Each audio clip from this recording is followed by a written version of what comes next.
नमस्कार। ज्ञानवर्धक इस चैनल में आपका बहुत बहुत स्वागत है। आप देख रहे हैं महाभारत के संवेदनशील प्रसंगों को एपिसोड के रूप में। पिछले वीडियो में आपने देखा होगा कि भीष्म पितामह अपने कई शिष्यों के साथ ऋषि द्वैपायन से मिलने चले गए हैं। वहां जाने के बाद में उनको अलग ही अनुभव हो जाता है। वहां वो देखते हैं कि द्वैपायन ऋषि के पुत्र शुकदेव की मृत्यु हो गई है। वहां एकदम दुख का वातावरण उनको दिखाई देता है। वे दुखी द्वैपायन ऋषि को देखकर सोचते हैं कि वे कितने महान ऋषि थे, वेद मंत्रों में स्पष्टा थे। क्या उनको भी पुत्र शोक इतना कष्ट दे सकता है?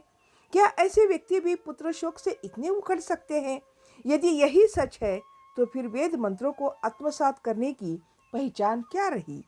यदि वर्षा की बूंदों से न भीगने वाले और धूप से न चटकने वाले पहाड़ बनकर खड़े हो तो वेद विद्या का क्या अर्थ? गृहस्थों के लिए तो ऐसा वात्सल्य और दुर्बलता निस्संदेह सहज और सामान्य है। मैं तो गृहस्थ नहीं बना, ब्रह्मचारी बनकर ही रह गया। क्या इसलिए यह अंतर है? आंखें थकान से उनकी मूंद गई। बाहर के प्रकाश के भार से मुक्त हो जाने से भीतर की स्मृति स्फुटित हो रही थी। पुत्र के मृत्यु के शोक में ऋषि द्वैपायन को भी नींद नहीं आ रही थी। वे भी सोचने लगते हैं कि वशिष्ठ के पुत्रों को भी बहुत मोह रहा होगा। माँ भी उतनी ही प्रेमील स्वभाव की थी। उनके मन में भी बहुत वात्सल्य था।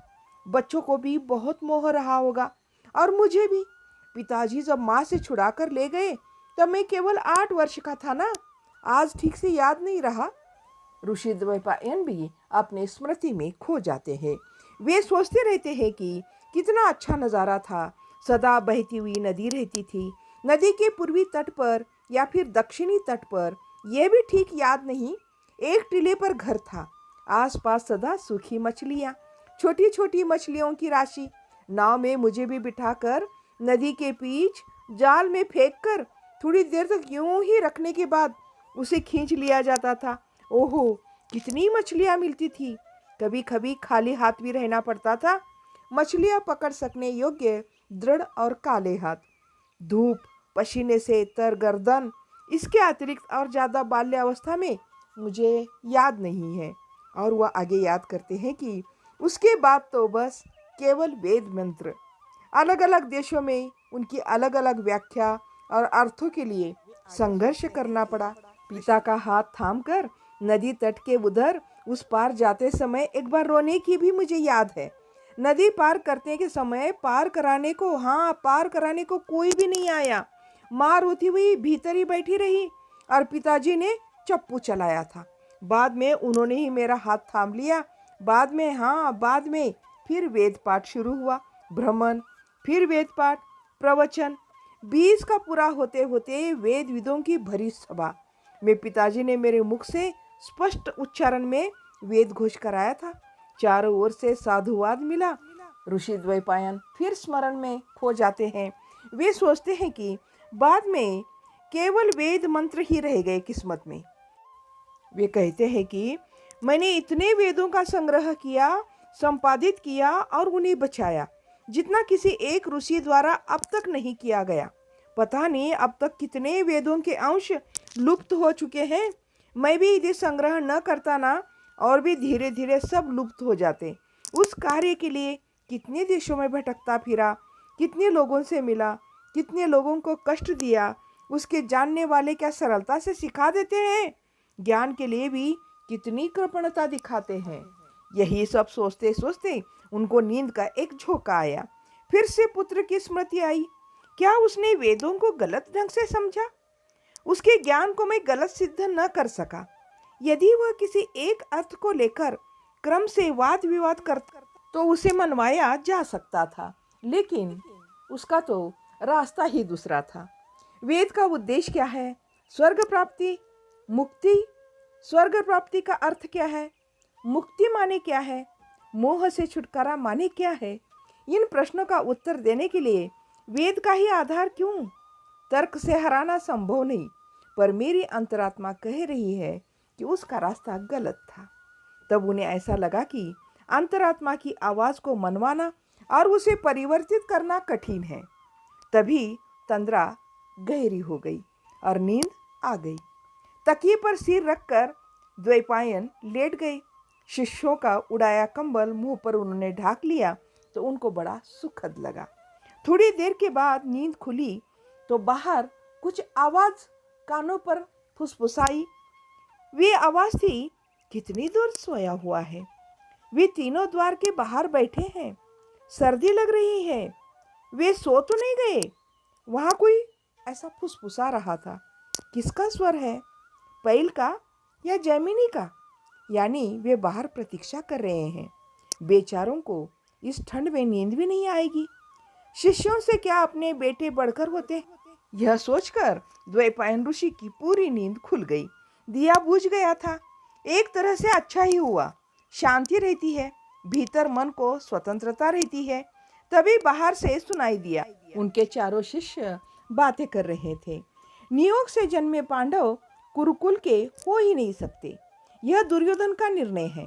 इसकी न्याय संगतता गुरु से पूछकर अपने मन को स्थिर करने के लिए भीष्म पितामह आए हुए हैं।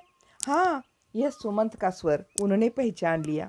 ए धीरे से बोलो गुरुजी, जरा आँख खुली लग गई होगी उनको, धीमे स्वर में बोलो, ये सुमंत कह रहा था। भीष्म ने ही दुर्योधन के सेनापति का पद स्वीकार कर लिया है।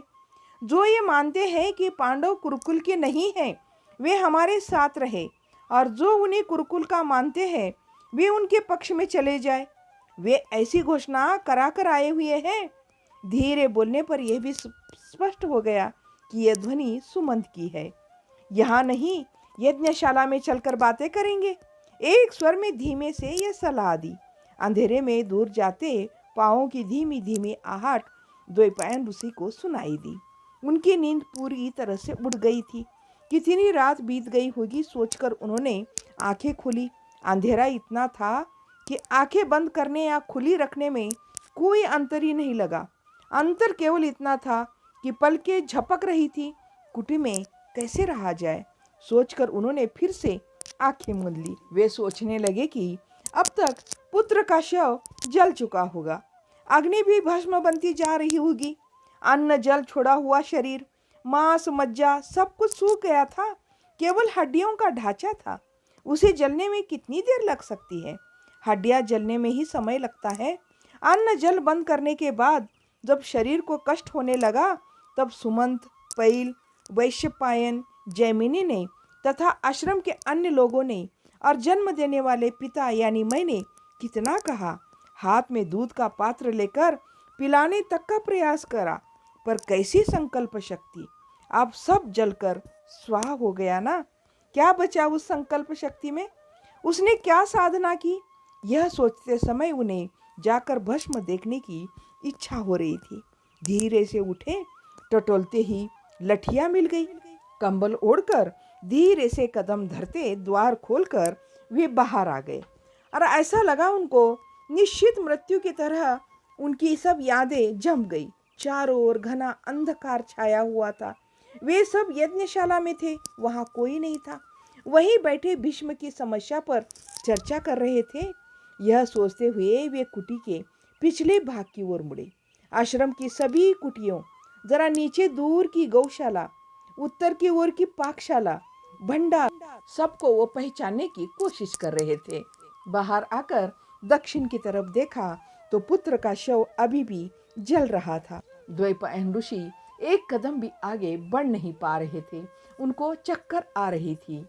गिरने से बचने को कुछ देर तक लठिया का सहारा लिए खड़े रहे, बाद में आगे चल पड़े। अंधेरे में टटोलकर आगे कदम बढ़ाते चल पड़े। तभी उनको भीष्म की याद आई। तो इस तरह इस कहानी को करते यहीं पर समाप्त। इस कहानी का अगला भाग अगले वीडियो में जरूर देखिएगा। तब तक के लिए जय हिंद, जय भारत।